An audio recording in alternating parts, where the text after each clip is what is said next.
এখন আমরা দশম শ্রেণীর কোষে দেখি 20 2-এর 8-এর দাগের অঙ্কটি সলিউশন করব। দেখো, নিম্নলিখিতগুলি বৃত্তীয় মান নির্ণয় করি। অর্থাৎ আমাদের এই যে 8-এর দাগের অঙ্কটি রয়েছে 40 ডিগ্রি 16 মিনিট 24 সেকেন্ড, হ্যাঁ, এইটাকে আমাদের বৃত্তীয় মানে নিয়ে আসতে হবে, কনভার্ট করতে হবে। এটি কি মানে রয়েছে? এটা আমরা দেখতে পাচ্ছি ষষ্ঠিক মানে রয়েছে। তো এখান থেকে আমাদের বৃত্তীয় মানে নিয়ে আসতে হবে। তো দেখো, সেটা নিয়ে আসার জন্য যে আগের অঙ্কগুলো করার সময় আমি একই কথা বলেছি যে যেটি জানা দরকার আছে সেটা হচ্ছে যে পাই রেডিয়ান সমান হচ্ছে 180 ডিগ্রি। হ্যাঁ, এর মাধ্যম দিয়ে আমরা কিন্তু এই যে বৃত্তীয় ষষ্ঠিক মানটা রয়েছে এখান থেকে আমরা বৃত্তীয় মানে নিয়ে আসতে পারবো। তো দেখো, এবার আমরা কি করবো? দেখো, পাই রেডিয়ান সমান 180 ডিগ্রি, তাহলে এখানে 180 ডিগ্রি রয়েছে, আর এখানে কি আছে? ডিগ্রি, মিনিট, সেকেন্ড সব রয়েছে। সুতরাং সেগুলোকে আমাদের যে মিনিট রয়েছে তাকে ডিগ্রিতে কনভার্ট করব এবং তার সঙ্গে যোগ করব এবং কি করব, যে সেকেন্ড আছে সেটাকে আমরা ডিগ্রিতে নিয়ে আসবো। তো দেখো, এখানে আমরা প্রথমত অঙ্কটিকে আবার এই অঙ্কটিকে লিখে নিচ্ছি যে 40 ডিগ্রি 16 মিনিট 24 সেকেন্ড। এটিকে আমরা এরকম ভাবে লিখতে পারি, সমান হচ্ছে 40 degree 16 minute 40 degree plus 16 minute plus হচ্ছে 24 সেকেন্ড সমান, এখানে দেখো 40 ডিগ্রি যেমন আছে লিখে দিলাম, প্লাস 16 মিনিট প্লাস হচ্ছে এখানে দেখো এটাকে আমরা সেকেন্ড আছে মিনিটে কনভার্ট করব। তার জন্য 24 বাই কত? 24 বাই 60 হয়ে যাবে। তার কারণ 60 সেকেন্ডে 1 মিনিট, এখানে তখন আমরা সেকেন্ড দেবো না, তখন মিনিট দিলাম। হ্যাঁ, এখানে মিনিট দিলাম সমান 40 ডিগ্রি প্লাস হচ্ছে 16 মিনিট, আর এখানে প্লাস হচ্ছে দেখো 12 2 এ 24 আর 5 12 60, মানে 2 এ 5 মিনিট। এবার আমরা এটাকে যোগ করব, 40 ডিগ্রি প্লাস হচ্ছে এখানে দেখো 16 প্লাস এখানে হচ্ছে 2 এর 5, এখানে বাইরে আমরা মিনিট দিতে পারি, সমান 40 ডিগ্রি প্লাস এখানে যোগ করব। ভগ্নাংশে যোগ করলে কত হবে? দেখো, এখানে 5 লসাগু হচ্ছে 5, তাহলে 5 5 16 হচ্ছে 80 প্লাস হচ্ছে এখানে কত?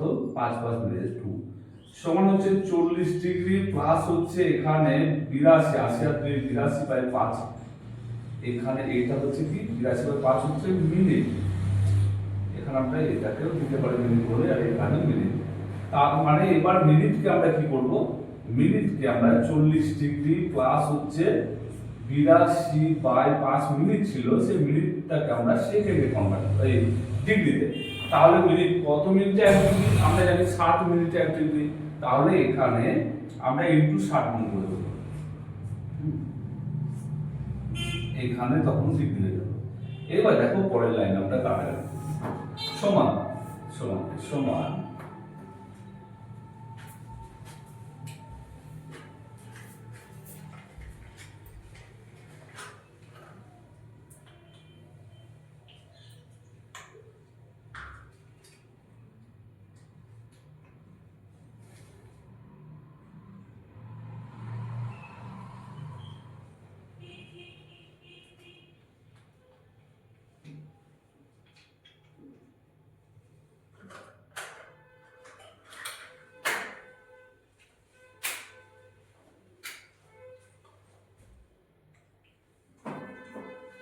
আচ্ছা 40 ডিগ্রি এখানে দেখো, আচ্ছা সমান এখানে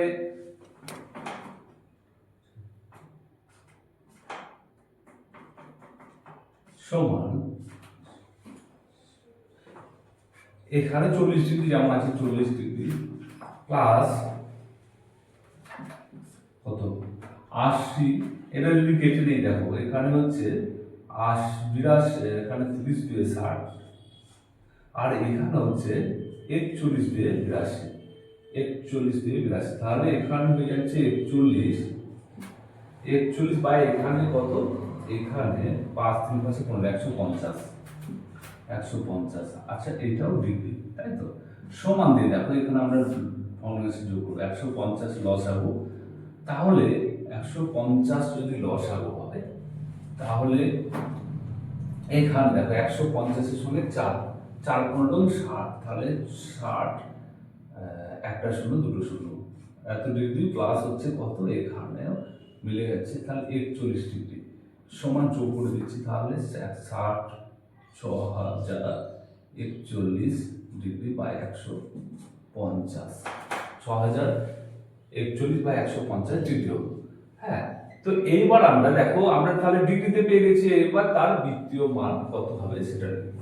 তো সেটা জানার জন্য আমরা কি করেছিলাম, দেখো আমরা লিখেছিলাম যে এটাকে উল্টে লিখবো যে পাই 180 ডিগ্রি সমান হচ্ছে কত, পাই রেডিয়ান। 1 ডিগ্রি সমান কত হবে, পাই রেডিয়ান বাই 180 ডিগ্রি, 180 হ্যাঁ ডিগ্রি দেবো না। এইবার দেখো এইটাকে লিখবো 6041 বাই 150 ডিগ্রি সমান হচ্ছে, এটা গুণ দিয়ে তাহলে পাই রেডিয়ান বাই 180 ইন্টু এটাকে গুণ আকারে লিখে নেবো, বেশি বেশি হলে কি হয় গুণ আকারে লিখে নেবো, তাহলে 6041 আর এখানে হচ্ছে 150। দেখো এখানে 6 আর 4 10 থেকে 11, এখানে আছে 180, সুতরাং কাটবে না, এখানে 15, এখানে 3 দিয়ে কাটছে না, তার মানে এখানে আর কাটবে না, সুতরাং আমরা এটা গুণ করে দেবো। দেখো তাহলে 6041 পাই রেডিয়ান বাই এখানে গুণ করবো, তাহলে 180কে 150 দিয়ে, তাহলে দেখো 0 0 0 করে নিচ্ছি, 5 0 0, 5 8 40, 5 একে 5, 5 8 40, 5 একে 5 4 9, আচ্ছা দেখো 180, 0 0 0, 8 9 17, 8 9 17 2, তাহলে 2 7 2 7 1 2 0, তাহলে আমাদের বৃত্তীয় মান নির্ণয় করা হলো। সেই সঙ্গে আমাদের 2 এর 8 এর দাগের অঙ্কটি সলিউশন।